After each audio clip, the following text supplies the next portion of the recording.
今日开始关心风台消息，凯美风台目前已经转做强烈风台，按算今半暝啊，就会对宜兰登陆。气象署嘛，针对全台湾发布大水洪特报，各地风雨会愈暗愈大。因为风台影响，火车过道是隆中停驶，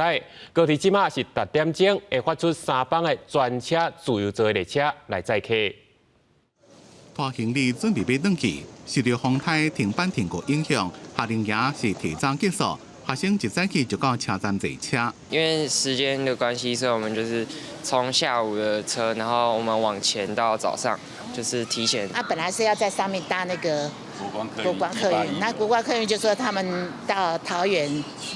中午以前取消，叫我们来搭火车。要旅客提早结束旅游行程，赶要转去。附加赛伫中岛进前，代替的西部干线，东部的花莲到台东之间，也有区间车会当坐。代替宣布，因为风雨愈来愈大，自20时中昼12点了，全台湾的路线拢停驶。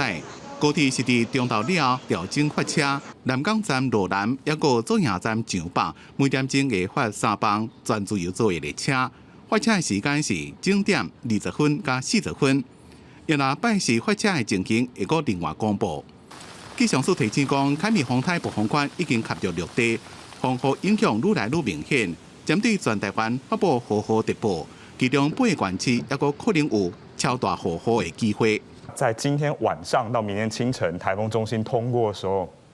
预计是台湾本岛风雨最大的时候，包括台中以南的山区有发布到豪雨特报，可能会达到超大豪雨的等级；宜兰的山区也可能会来到超大豪雨的等级。台风的中心逐渐的来到台湾的北部这一带这个地方之后，它的西南气流就会被拉上来，配合就是台湾的这个地形抬升的作用，所以在中南部的山区就可能会发生非常明显的这个降雨。天气分析师讲，凯美风台除了核心的影响以外，更加要注意，伊若是引入西南气流，中部山区的强降雨，雨量是正大，而且降雨的时间会正集中，总雨量估计会到1800毫米，一定要特别注意。记者综合报道。